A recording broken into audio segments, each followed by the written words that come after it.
समय की बात है, एक प्राचीन गांव था जिसका नाम था धनपुर। धनपुर चारों तरफ से घने जंगलों से घिरा हुआ था और उसकी प्राकृतिक सुंदरता के बावजूद वहां एक भयानक रहस्य छिपा हुआ था जो लोगों के मन में भय पैदा करता था। ये रहस्य था एक भूतनी की कहानी जिसने गांव के हर कोने में खलबली मचा रखी थी। गांव के बुजुर्गों के अनुसार ये भूतनी बहुत समय पहले गांव में एक लड़की थी जिसका नाम था माया। माया एक सुंदर, हंसमुख और संवेदनशील लड़की थी।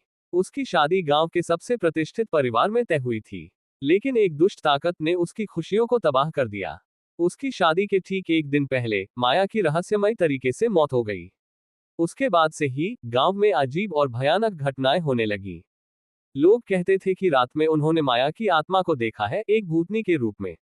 लोग कहते थे कि चांदनी रात में एक सफेद साड़ी पहने, लंबे काले बालों वाली स्त्री गांव के चारों तरफ मंडराती है। उसकी आंखें चमकती हैं और उसके चेहरे पर एक गहरी उदासी दिखती है। गांव के पुजारी पंडित हरिहरनाथ ने बताया, मैंने खुद माया की आत्मा को देखा है। उसकी आंखों में गहरी उदासी और दर्द दिखता है। गांव के कुछ साहसी युवकों ने एक बार उस आत्मा से मिलकर सच्चाई जानने की ठानी। एक रात जब चांदनी अपनी पूरी रोशनी फैला रही थी, ये युवक उस जगह पहुंचे जहां माया की आत्मा अक्सर देखी जाती थी। वे उस जगह पहुंचे और आवाज दी, माया, हमें बताओ तुम क्या चाहती हो। अचानक ही माया की आत्मा प्रकट हुई। उसकी आंखों में आंसू थे और उसने कहा, मेरी आत्मा को शांति नहीं मिली है, मुझे न्याय चाहिए। युवकों ने हिम्मत करके पूछा, हमें बताओ हम क्या कर सकते हैं ताकि तुम्हारी आत्मा को शांति मिले।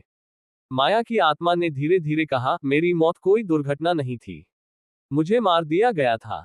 मेरी आत्मा को तभी शांति मिलेगी जब मेरा हत्यारा सजा पाएगा। युवकों ने माया की बातों को गांव के बुजुर्गों और अध्यक्ष को बताया। सभी ने मिलकर जांच का फैसला किया और सच्चाई सामने आई। माया की हत्या उसके ही परिवार के सदस्य ने की थी, जो उसकी संपत्ति हड़पना चाहता था। गांव वालों ने पुलिस को सारी हकीकत बताई और हत्यारे को गिरफ्तार कराया गया। माया की आत्मा को आखिरकार न्याय मिला और वह अपने शांति के निवास की ओर चली गई। उसके बाद से गांव में भूतनी की घटनाएं और उसके प्रकट होने की खबरें आनी बंद हो गईं। गांव के लोग फिर से अपने सामान्य जीवन में लौट आए। इस प्रकार भूतनी की कहानी ने लोगों को सत्य और न्याय की शक्ति दिखाई। माया की आत्मा को उसका हक मिला और गांव फिर से सुख शांतिपूर्ण बन गया।